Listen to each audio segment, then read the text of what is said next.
Hi, everybody. Thank you so much for joining me today. Today, we're going to talk about entry requirements into other countries and what is needed and what is your responsibility. So today, first, I would like to talk to you about the Real ID Act that went in effect back in May. So the Real ID is more for your domestic travel if you don't have a passport. So if you want to travel by anything that is ruled as far as flights, whether it's domestic or international, train, anything like that, your identification will need to be a real ID, okay? Unless you have a passport. If you don't have your real ID and you have a valid passport, then you're good to go on those, okay? So that real ID is domestic, okay? Not international, okay? What constitutes domestic? I know it's hard to believe, but I get questions about this all the time. Domestic is the United States. That includes Alaska and Hawaii, also Puerto Rico, the U.S. Virgin Islands, not the British Virgin Islands, and Guam as well. Okay, so those places you can use your real ID if you don't have a passport, but if you have a passport that is valid, that is perfectly fine to use as well. International travel is everything else. So if you're leaving the United States, again, U.S., Virgin Islands, Puerto Rico, if you're not going to one of those places, then you will need a valid passport. Just because you have your real ID does not mean that you're going to get into another country. You are not. You are going to have that passport. Okay? Now, I've had people argue with me and tell me that I don't need a passport to get to Mexico. I don't need a passport to get to Canada. Technically, yes, you do. If you are going via cruise, and those are on your stopping points, if any other country is on your stopping point, technically, no, you do not need a passport if you're leaving in and out of a U.S. port, the same port. So if you're leaving out of Miami and you come back to Miami and you visit the Bahamas, yes, you need a passport for the Bahamas if you're flying there. Or you're going to Honduras or wherever on your cruise, technically, no, you do not need a passport. However, if something happens to you while you're there and you don't make it back on the ship and you need to get home, that passport is absolutely the way you're going to get home.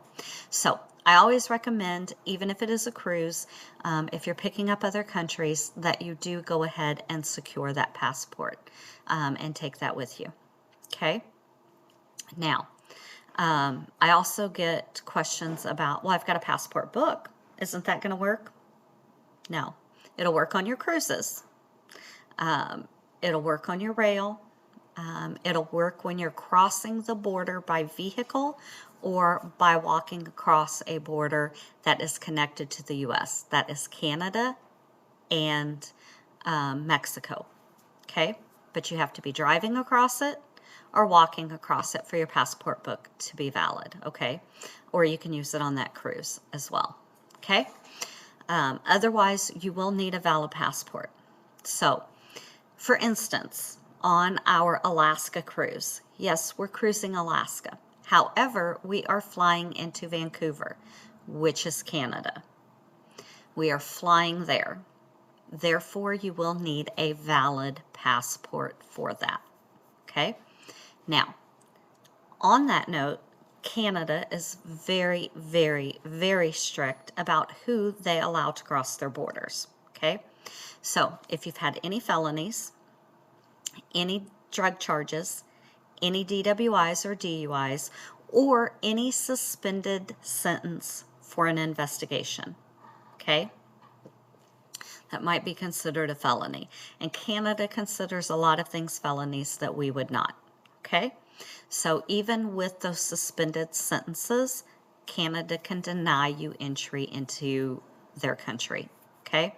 So those of you traveling, especially into Canada, you need to pay very close attention to your background. Okay?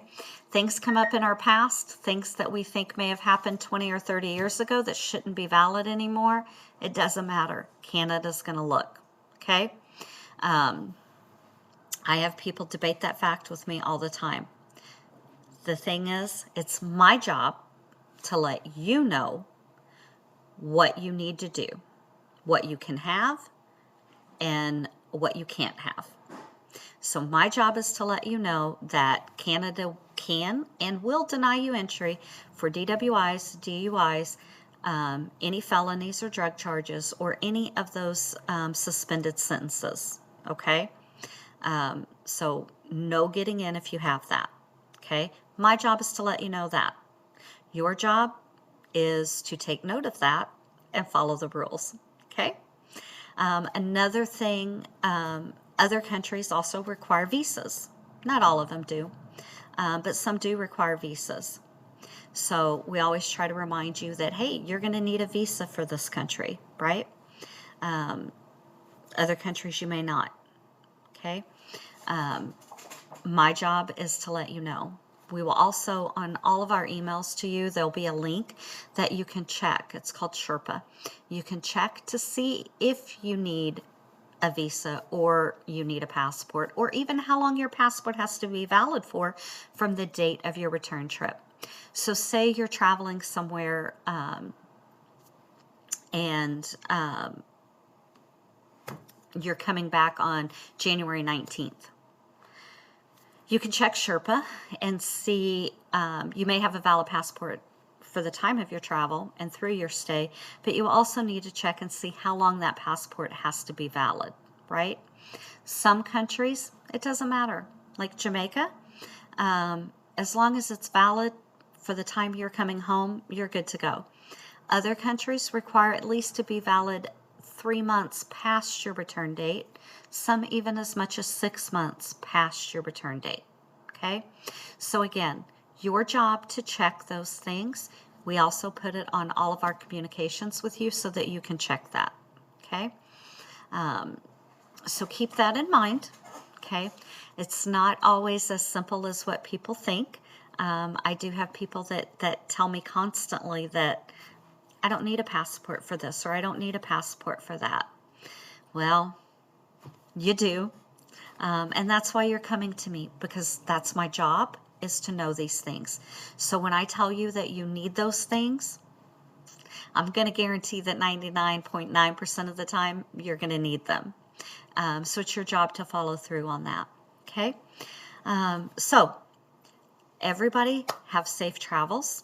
Everybody make sure that you check your requirements, whether it's passport, visa, or the expiration date, any of those suspended sentences for investigations, any of those things. Make sure you double and triple check those, because I would hate for you to get to a destination and call me and say, hey, I can't get in. What am I going to do? Right? Because I don't want that. I want you to have the most amazing trip ever, and that you're prepared. So that's my job, is to make sure that you're prepared. So if you have any questions, please feel free to reach out to myself or one of the other agents here at R&R Travel, because again, that's our job, is to inform you of what you need when you travel. If you have any questions, please give us a call, 660-584-TRIP, or you can message us here. We would love to hear from you. Happy travels, everyone.